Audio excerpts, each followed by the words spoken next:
시험에 들어 고난 속에서 회개와 기도로 다시 주님 앞에 왔습니다. 예수님이 인간을 대신하여 십자가에 돌아가시고 부활하신 것도 믿어집니다. 매일 기도도 열심히 하고 성경도 읽습니다. 이러면 구원받은 건가요? 뭐가 더 필요한가요? 이게 이제 뭐가 더 필요합니까? 라는 질문은 참 조심스러운 질문이에요. 우리가 믿음으로 구원받는다고 할 때 인간이 할 수 있는 어떤 행위로도 구원에 이르게 할 만한 행동은 없다는 것이 믿음으로 구원받는 것이죠. 네. 그리고 믿음으로 받는 그 구원은 완전한 구원이어서 인간이 뭘 더 보태거나 빼거나 할 수 있는 건 아니라는 것이죠. 그게 예수님께서 다 이제 이루셨다고 선언하신 까닭입니다. 그래서 온전한 구원이 우리에게 임하게 되면 우리는 어떤 구원을 위한 부족감에 시달리는 것이 아니라 구원에 대한 감격과 감동이 넘칠 뿐이에요. 그래서 구원받은 삶을 누리는 것 이꼴 섬김의 삶이 되는 것이고, 구원받은 삶의 감격이 곧 베푸는 삶으로 나타날 뿐이에요.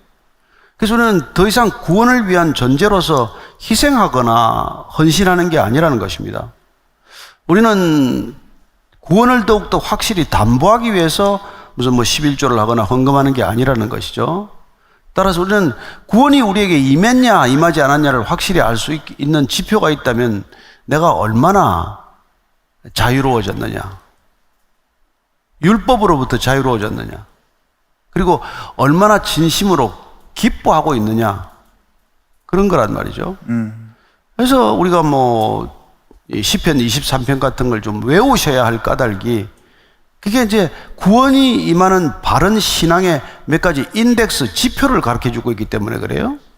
그래서 이제 하나님이 나의 목자시니까 나는 부족함이 없다. 내 영혼을 소생시키시고 자기 이름을 위하여 의의 길로 인도하신다. 하나님과의 관계가 바르게 이루어지면 우리는 의로운 의인이 되는 거예요. 내가 의로워지려고 애를 쓰는 게 아니라 의로움의 접붙임을 받으면 의로운 열매를 맺게 된다는 것이죠.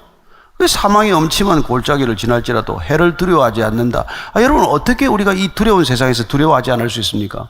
우리가 하나님과 함께라는 놀라운 구원의 감격, 그 기쁨을 맛보면 두렵지 않단 말이죠. 그래서 저는 여러분들이 내가 두려워하고 있으면 이게 지금 내 신앙에 문제가 생겼구나, 우리가 기침을 하면 감기가 왔구나를 의심해 보듯이 그런 인덱스가 있단 말이에요. 원수의 목전에서 내게 상을 베푸시고 기름으로 내 머리에 바르셔서 내 잔이 넘친다. 여러분, 원수를 만나더라도 그 앞에서 우리가 고개를 들 수 있고 내 잔이 넘친다는 그런 놀라운 간증이 있단 말이에요. 이런 것들이 저는 여러분들이 신앙생활을 하면서 얼마든지 여러분들의 신앙이 증거될 수 있는 중요한 이런 지표들이라는 거죠. 그래서 말씀이 있으면 여러분들은 말씀에 비추어서 우리의 신앙을 점검할 수 있다는 것입니다. 내가 여호와의 집에 영원히 거한다는데 지금 여러분 죽음을 두려워하겠어요? 우리는 이미 영생을 누리기 때문에 더 이상 죽음을 보지 아니하리라는 예수님의 말씀을 믿고 우리는 죽을래야 죽을 수 없는 존재예요. 자살을 어떻게 해요? 자살이 안 되는데. 이런 것들이 다 우리가 말씀으로 기초한 신앙이 될 때 이런 것들이 확인이 되는 것이죠. 그런데 이런 말씀이 여러분들한테 쌓이지 않으면 너무 이렇게 상황에 따라서 믿음이 이렇게 들쑥날쑥하게 된단 말이에요. 그리고 형편이 좀 좋아지면 하나님이 좀 구원해 주신 것 같고, 형편이 어려워지게 하면 구원 안 받았나? 이런 착각 속에 빠진단 말이죠. 그리고 이렇게 이단들은 그런 여러분들의 이렇게 오락가락하는 내리는 신앙을 용케도 잘 알고 뚫고 들어와서, 자, 그러면 구원 안 받은 거지, 너 맨날 며칠 몇 시에 구원 받으라, 이렇게 접근할 거란 말이에요. 여러분들 거기 못 당한다고. 그래서 오늘 이분이 이렇게 내가 뭘 구원을 해서 뭐 더 해야 되나? 이 구원판 만나면 바로 끌려갑니다. 바로 끌려갑니다. 네, 목사님, 아까 그 말씀이 쌓인다는 표현을 하셨는데, 우리가 사람으로서의 가치는 깎는 아이 때나 성인이나 동일하게 사람으로서의 가치는 같잖아요.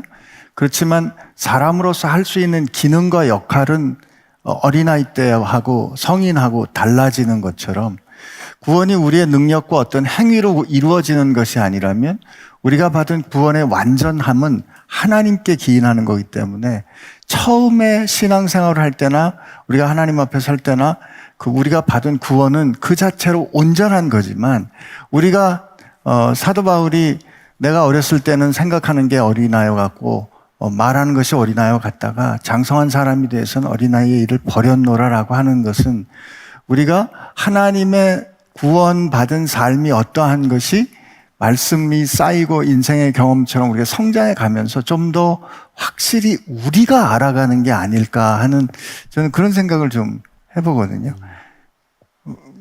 구원은 그분께로부터 온 거고 그분께로 온 구원은 그분이 우리에게 주신 거기 때문에 우리 구원의 확신과 구원의 완전함은 예수님께 원인하는 거지 우리가 어떻게 하는가에 따라 되는 건 아니지 않나 하는 뭐 그런 고백을 저는 해봅니다. 근데 그 말씀이 쌓인다는 측면에서는 내가 가지고 있는 이 뭐랄까요 권세가 무엇인지를 그것도 써봐야 깨닫게 되는 게 아닌가 싶은 생각이 들어서요.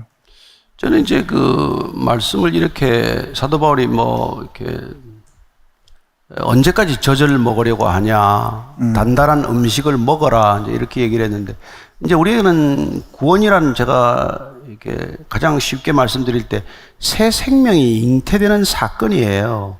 새 생명을 우리가 이 영적 생명은 이렇게 음식으로 먹이는 게 아니란 말이에요.